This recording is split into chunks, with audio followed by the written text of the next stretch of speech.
Agora, então, a próxima palestra é do professor Dirceu Moreira, vai falar sobre propostas para o desenvolvimento afetivo e cognitivo na educação básica. Por favor, Dirceu.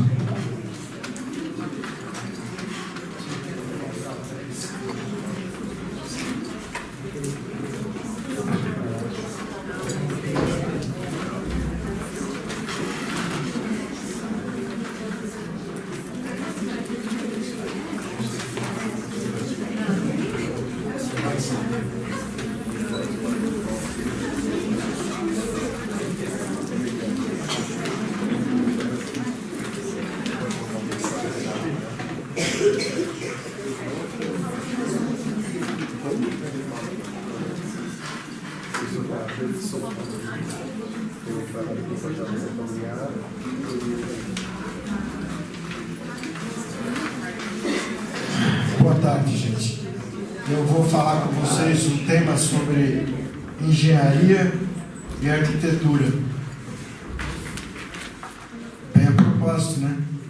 Vou falar sobre a engenharia humana e da arquitetura humana, porque realmente, depois de tanto que eu ouvi aqui, eu fiquei imaginando, nossa, quantas coisas a gente tem que fazer para conseguir ensinar aos nossos alunos. E aí vem a questão das competências cognitivas e afetivas. Foram faladas muitas de competências cognitivas. Alguns detalhes sobre a competência afetiva. Então, vamos ver do que a gente pode contribuir um pouco também. O que eu vou falar para vocês está baseado numa psicologia que eu denomino, para os orgulhosos de questão, a denominação é minha, da psicologia henriquiana, do professor Henrique de Souza, que foi o fundador da Sociedade Brasileira de Opiose. E a finalidade da psicologia henriquiana é oferecer os conhecimentos necessários para que o indivíduo possa fazer a transformação da vida energia em vida consciência. Isso quer dizer, para a gente pode entender melhor a criança. A criança é vida energia, é só ver a movimentação dela num pátio de uma escola, na hora do recreio, e nós somos a vida consciência, pelo menos deveríamos ser, mas nem sempre isso acontece. Nós temos as competências para os nossos desafios. Eu gosto muito dessa frase aqui do professor Henrique, porque ela me dá a oportunidade de tirar algumas mistificações. Não cessamos de afirmar que ninguém possui o privilégio de ensinar coisa alguma a outrem, mas tão somente concorrer para despertar a sua consciência, porque não há só um homem que não seja um Deus embrionário e por isso mesmo possuidor de todas as verdades dentro de si. Aí o tempo todo que foi dito aqui, de uma certa forma, é a gente acreditar nesse ser humano, que ele é capaz, ele é competente, independente da fonte das suas origens. Acreditar, dar oportunidade. Se eu acredito no ser humano, eu dou a ele oportunidade. Se eu não acredito, eu cerceio. E hoje nós sabemos bem que os programas de inclusão oferecem essa oportunidade a todos, né? O BNCC, Base Nacional Curricular, vem falar, obviamente, trazendo essa tônica das questões das competências socioemocionais. E nós temos que ficar bastante atento, nós todos educadores que estamos nessa empreitada, porque realmente as competências socioemocionais não está definida no BNCC, mas mais ou menos nós sabemos do que se trata. Mas uma delas é que esse final de semana passada eu estive numa cidade do norte de Minas falando sobre as competências para essa gestão do novo líder, que é a autogestão. Porque de gestão de pessoas nós achamos que entendemos, mas de autogestão aí nós não entendemos nada. Porque a autogestão é a minha própria transformação, é o conhecer-se. Se eu não me conheço, como é que eu vou conhecer o outro? Acaba acontecendo as chamadas projeções. E isso está contido dentro do BNCC de uma outra maneira, que são exatamente as competências afetivas. Porque cognitivas, talvez nós podemos lidar muito bem com a cognitiva, mas na hora de se trabalhar em grupo, é que vai exigir a competência afetiva. Mas não existe a aquela questão da inteligência emocional. Para mim não existe. O que existe é a inteligência colocada ao lado da emoção para dar visão. Porque a emoção é uma energia cega. Ela tanto pode te levar para o alto como pode te derrubar. Quem dá a visão a ela é a inteligência. E essa inteligência, se ela não olha para essa emoção, uma hora essa emoção derruba ela.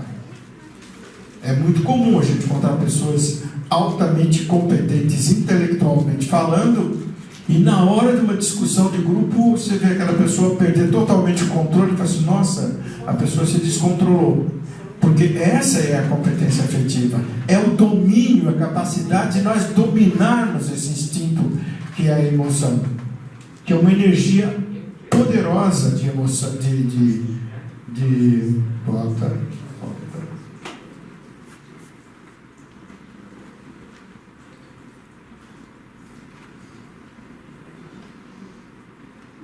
Então aqui, na linha da vida, gente, a gente pode fazer uma breve análise nessa linha da vida, desde o nascimento até a idade adulta que nós nos encontramos. Quais foram verdadeiramente os traumas que nós sofremos ao longo da nossa evolução, que hoje interferem na nossa vida? Passo a passo, se a gente pudesse, porque normalmente a gente pergunta para a pessoa na terapia, você se lembra quando você tinha 3 anos? Não. Normalmente nós começamos a lembrar, às vezes tem gente que começa a lembrar dos 5 anos. Não, nós temos a memória de quando nós tínhamos meses de vida. A diferença é que quando eu falo para você, lembra quando você tinha 2 anos de idade? Você fala, eu não lembro. Porque você fica lembrando. Lembrança, gente, subentende uma imagem. Mas nessa fase da vida intrauterina e do nascimento, pós-nascimento, até pelo menos 2 anos de idade, nós temos todas as lembranças dentro de nós, dos nossos traumas e dos momentos de felicidade. A diferença é que nós não vemos, não temos a imagem, mas nós sentimos. É a sensação. Você fala, quando você tem uma sensação, não te vem uma imagem, te vem a sensação física. Então todos nós passamos por essa etapa, gente. Todos nós passamos por essa etapa de desenvolvimento e trazemos marcas. E se essas marcas não estão conscientes, eu acabo projetando essa marca no outro. Eu acabo projetando isso no meu aluno, eu acabo projetando isso no meu cliente, eu acabo projetando isso no meu filho, eu acabo projetando isso no amigo. E essas projeções não são muitas vezes às vezes as pessoas interpretam como maldade. Não, se está inconsciente, não pode ser considerado como uma maldade. Grande parte das coisas nossas estão no nível inconsciente. E aí é que entra o grande desafio para a gente compreender isso, porque aqui estão as competências afetivas. Porque é colocar a mente ao lado do coração. E o professor Henrique, agora uma abordagem muito rápida, uma abordagem sobre a constituição do ser humano sob o ponto de vista sistêmico e integral. O ser humano é constituído de um corpo físico, todo mundo está vendo, é óbvio, é visível, é claro, né? Mas ele também é composto de um outro veículo, um veículo chamado energia vital. A energia vital também é perceptível. É quando você está cansado, está digitalizado, está sem energia, está esgotado. Por exemplo, aqui, um exemplo bastante simples. Vocês estão aqui, algumas pessoas vieram para cá de uma certa forma, vieram cansadas ou não, mas quem veio cansado, se sentou ao lado de alguém que está muito disposto, com muita energia, vocês trocaram essa energia. É muito comum a gente encontrar com pessoas, a gente cumprimenta aquela pessoa, fica ao lado dela alguns minutos, depois sai de lá cansado, né? E tem outras pessoas que você sai alegre, puxa vida, encontrei com fulano e tal. Essa é a energia de vitalidade que dá vida. E essa energia é importante a gente entender e saber respeitar, porque existem 4 tipos de energia no ser humano. Aquelas pessoas super agitadas, que vivem fazendo todas as coisas ao mesmo tempo, correndo para lá e para cá, ela tem uma energia. Aquela pessoa calma, tranquila e sossegada tem uma energia, e ela não tem mais nem tem menos. Existem aquelas pessoas alegres, saltitantes, que também têm uma energia. Existem as pessoas quietas, sossegadas, aquele aluno que gosta de sentar, vai sentar lá no fundão, não conversa com ninguém, não tem grandes amigos, não tem coisa, e a gente acha que aquela pessoa é um problema. Então, a energia vital, saber identificar essa energia, você vai aprender a se respeitar. Tem pessoas que precisam de 8 horas de sono, tem gente que precisa de 4, de 5, de 6, e está muito bem, está disposta. Então, saber identificar essa energia. E o corpo aí afetivo e juntamente com a razão. Muitas vezes nós pensamos e sentimos ao mesmo tempo, e não sabemos quando estamos pensando ou quando estamos sentindo.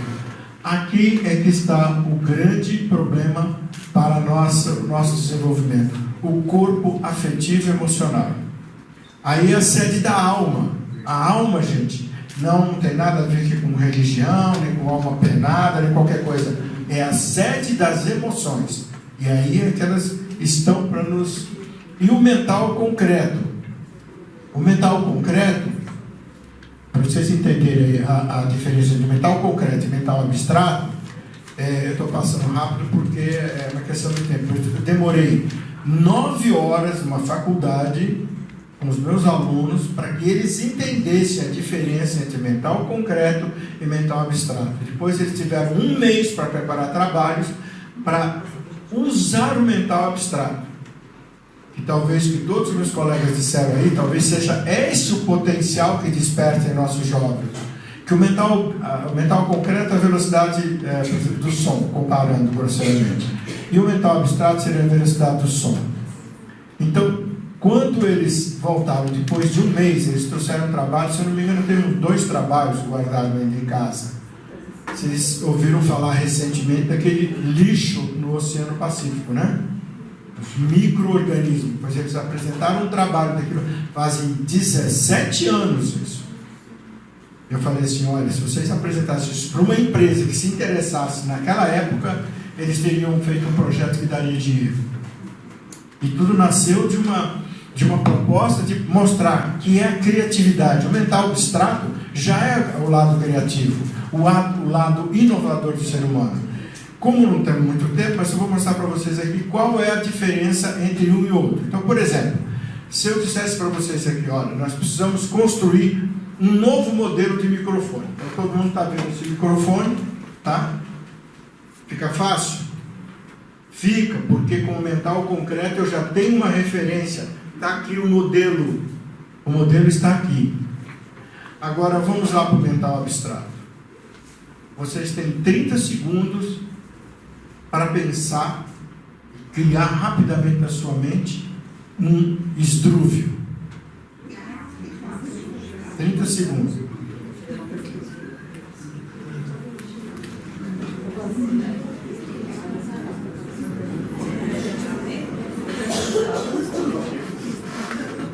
Já? Construir um esdrúvio?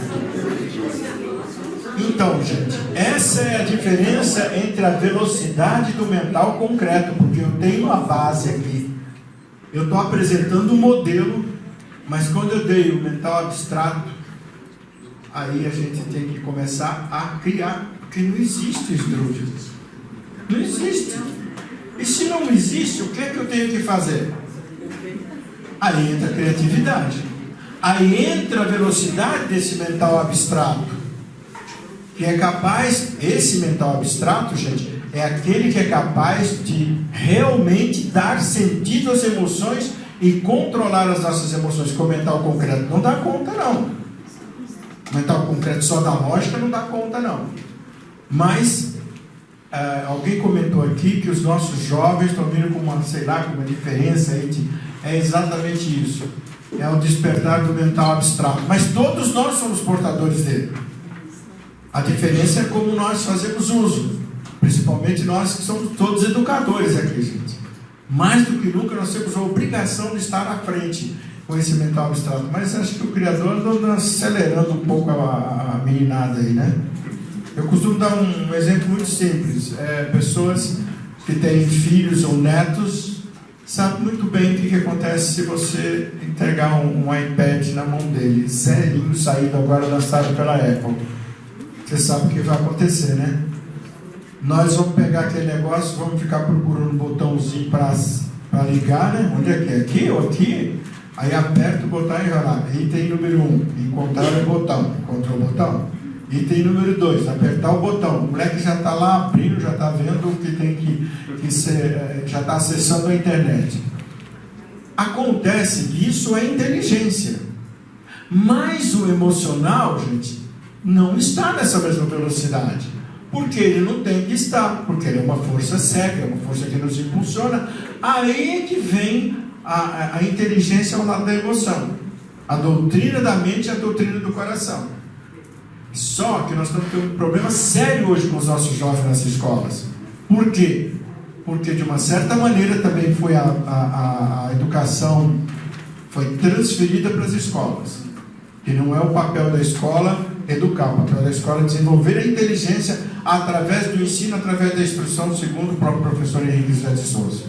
A finalidade da família é educar com amor, da disciplina, ética, moral, respeito.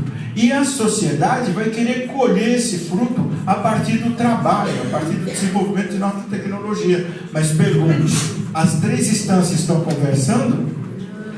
Não. A família não conversa com a escola. A escola está tentando conversar com a família. As empresas estão começando a querer conversar com a escola e a querer conversar um pouco mais, dialogar. Tá? Alguém falou na interdisciplinaridade, eu diria mais do que inter. Nós temos que pensar na transdisciplinaridade, porque inter é uma disciplina para estar conversando com uma outra. Na transdisciplinaridade, elas conversam todas entre si. E ela não perde a sua função principal. Intuição. Intuição é uma ferramenta muitíssimo utilizada pelas mulheres, né? Porque quando uma mulher tem uma intuição, ela segue a intuição. Porque a intuição é uma inteligência, gente, que está muito distante da gente compreender. Aquela parte da humanidade está no mental concreto. Está aí se debatendo entre a emoção e o mental concreto, chegando, galgando o mental abstrato. Imagina a intuição, que é uma verdade absoluta que não chega. E quando ela não chega, que nós passamos pela razão, não funciona.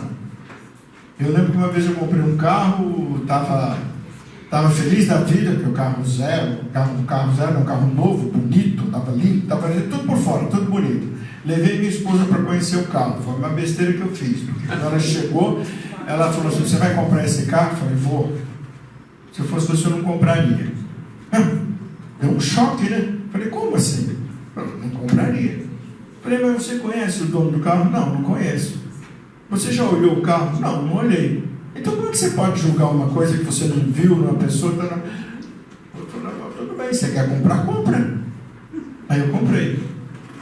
3 meses depois levei o carro no mecânico. Aí o cara me mostrou o estrago que estava lá. Essa é a intuição. Ela não você perguntar para uma mulher, claro que nós homens também possuímos o dom da intuição, mas pergunta para uma mulher, porque ela fala, quando ela disser para você: não sei, só sei que é assim, então você já sabe que ali tem coisa. É o aspecto da intuição. Hoje as mulheres estão sendo convidadas dentro das empresas, gente, estão dando de 10 para os homens, porque elas sempre se valeram da intuição. Vamos lançar esse produto? Pergunta para 3 mulheres, elas dizem assim: não.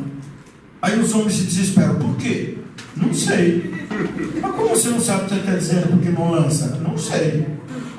Porque não dá para a gente entender. Quando a mãe acorda à noite, né? Ela acorda antes do filho acordar. Quando ela está aqui, que ela está preocupada com o filho lá, que de repente ela se tocou com alguma coisa, isso é intuição. Mas a intuição não é um objeto abstrato, não. Isso tem que é ciência. Mas é uma ciência que ainda não está nos parâmetros da ciência tradicional. Mas 2 e 2 não dá 4. Mas é uma outra forma de contagem. Vai dar 5, vai dar 6, mas também tem sua lógica. E o self, ou centelha divina, centelha de Cristo, se aqui nós já temos uma dificuldade de entender o mental abstrato, imagine o restante daí. Então aqui é uma visão do que é o ser humano, na sua integralidade. 3 atributos para as competências cognitiva e afetiva: sabedoria, pensar, né? O amor, sentir, e a vontade, agir. Essas 3 energias, essas 3 competências permeiam todo o processo nosso, porque não adianta só pensar sem sentir. Vai virar um intelecto puro. E sentir sem pensar também não leva a nada, fica só no emocional. Mas depois de pensar e sentir, ou sentir e pensar, é preciso tomar uma atitude, é preciso a ação no mundo, né? Vocês me responderiam essa pergunta? Quem arrisca? Qual o objetivo do inconsciente? Hã? Alguém arrisca? Me ajude aí. Qual o objetivo do inconsciente? O Jung fala que era para adquirir experiência. Isso. Não, gente, me ajude aí. Vamos. É aquele tal negócio, né? A gente fala dos nossos alunos, mas no fundo a gente acaba tendo medo de errar, né? Vou responder errado. Não tem resposta certa ou errada aqui. Guardar nossos desejos, sonhos. Quem mais? Ó, qual o objetivo do seu inconsciente? Ele está inconsciente. Tornar-se consciente. Mas é claro, gente, se eu tenho um conteúdo meu que está inconsciente, qual é o grande desejo dele? Eu quero me tornar consciente. E é por isso que esse conteúdo inconsciente atazana a nossa vida o tempo todo. E não adianta querer guardar. Quanto mais você manda lá para o teu inconsciente, ele aflora.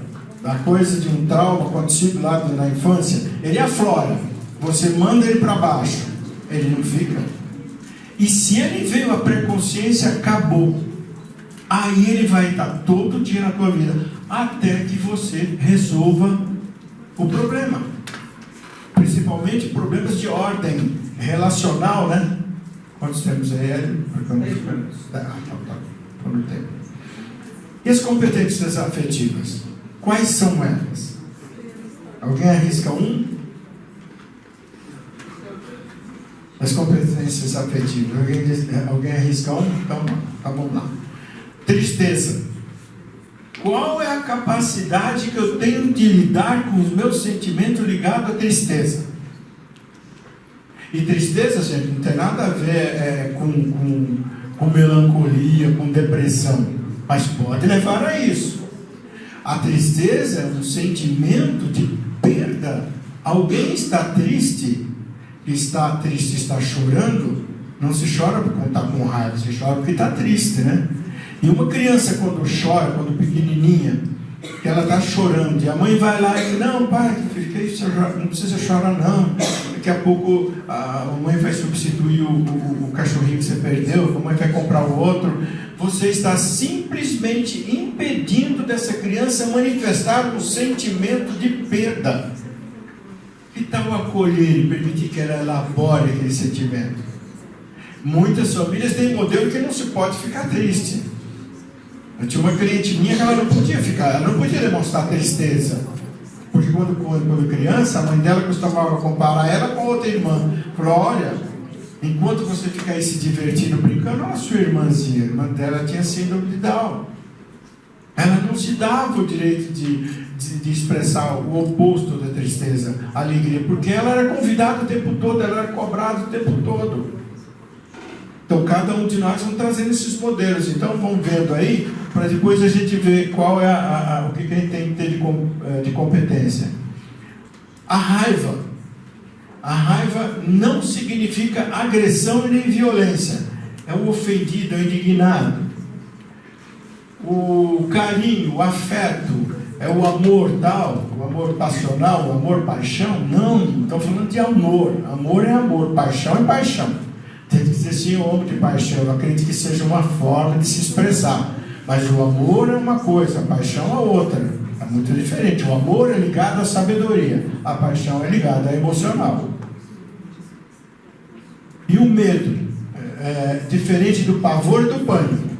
Agora eu pergunto, eu sei que tem um grande número de professores aqui, principalmente São Bernardo do Campo.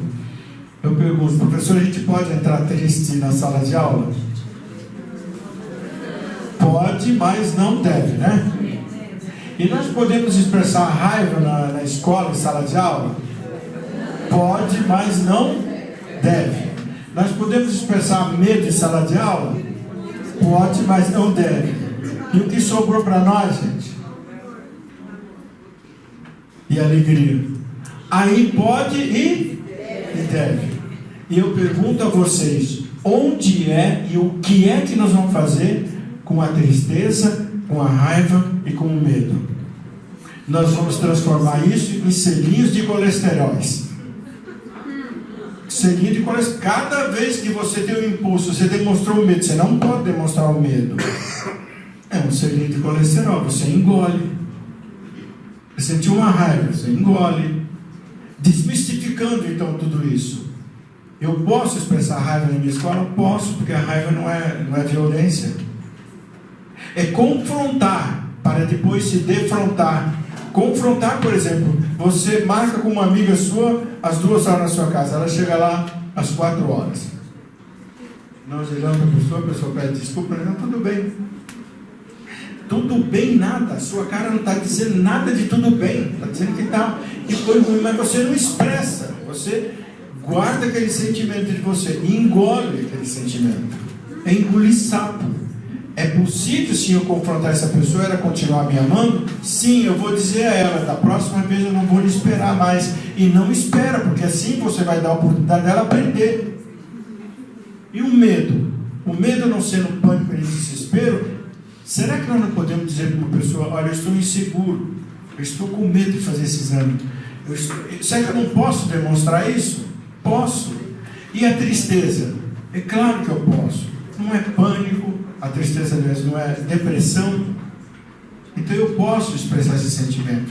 Desde que eu tenha a confiança, que eu tenha estabelecido vínculos de confiança entre os professores daquela mesma escola. Senão um entra para um lado, outro sai para o outro, ninguém pergunta nada, vai todo mundo embora. E ninguém sabe, depois de 10, 15 anos, ninguém se conhece. Dando aula na mesma escola, às vezes não nos conhecemos. E o S, esse S tanto pode ser S de saúde como S de solidão, de abandono, de isolamento, solidão a 2. Como as pessoas dizem solidão a 2? Às vezes solidão a 5, que é um dos maiores males atualmente da humanidade, é a solidão. E o fator asco, nojo, é um fator emocional. Tem gente que tem nojo de tudo.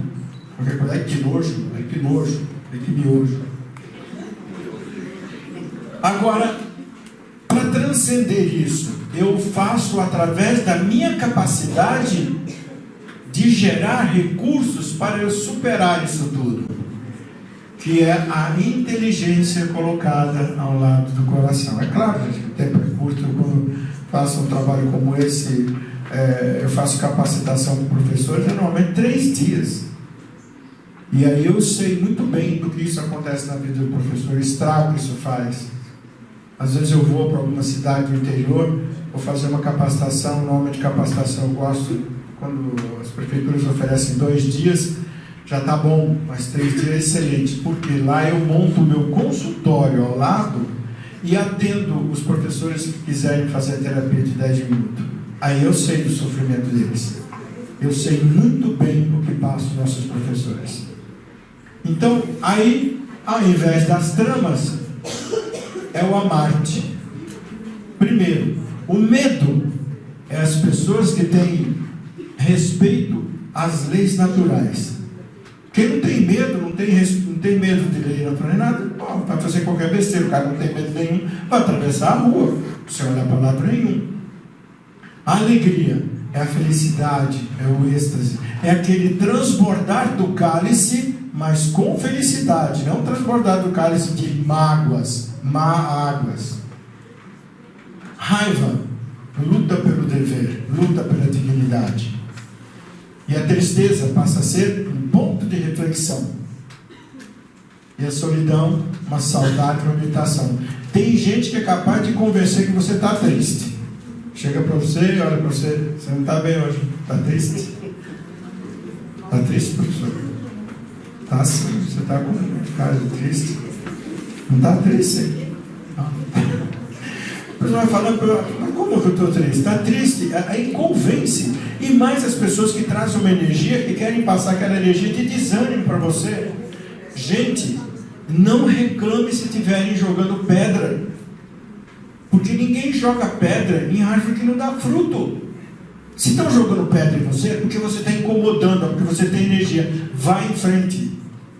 Por que eu vou jogar pedra? Eu estou com fome, tá? Estou com fome de saber, estou com fome. Então eu encontro defeito e começo a tirar pedra. Eu vou com fome, vou jogar pedra em árvore que não tem fruto? Eu não vou. Falei mal, mas falei de mim. Agora aqui, quantos minutos? Está em cima, né? Está em cima. 3 minutos? 3 minutos. Então, 3 minutos dá para a gente passar esse filme aqui para vocês entenderem um pouquinho só.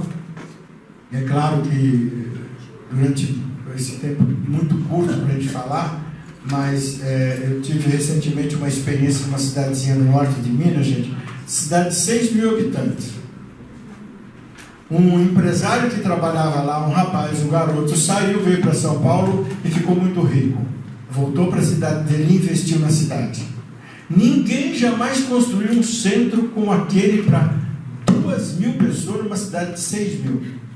Pois ele acreditou, e essa cidade hoje é ponto de referência no norte de Minas para o plantio do algodão. Levando o conhecimento na região e levando para a África para ensinar os africanos sobre o cultivo do algodão. Levando para países africanos de cultura francesa para aprenderem a cultura do algodão. Uma cidadezinha do tamanho de um ovo, menor que um bairro daqui de São Paulo, de Santo André, de São Bernardo do Campo. Muito menor. Mas são os pequenos dando grande exemplo. Aqui tem uma imagem, um vídeo, que dá a noção do que seria Bom, não precisa fazer como os caras aí também, tá? Não precisa tudo isso de...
Então, na verdade, nós temos aí um exemplo do que seria um equilíbrio. É claro que se aquela mente não for colocada ao lado da emoção, qualquer falha ali comprometeria toda a equipe. Da mesma forma que dentro de uma escola, dentro de uma empresa, dentro de um departamento, o equilíbrio, a capacidade da pessoa se autogestar, porque gestação, gestar vem de gestação, que era a maêutica socrática, dar novas ideias a si mesmo para a resolução de conflitos. Esse seria o ideal, como o meu amigo lá do Pernambuco falou aqui, do Pernambuco e do Ceará. Eu conheço um pouco a realidade, meu pai era pernambucano, minha mãe era cearense, e eu falei para ele que no Pernambuco já passei por mais de 30, quase 40 cidades, onde eu estive lá fazendo trabalho com os professores e acompanho um pouco a realidade do que é o Nordeste. E no Ceará agora temos o projeto da cidade mais moderna do Brasil, né, e da América do Sul. Gente, muito obrigado a todos vocês pelo carinho.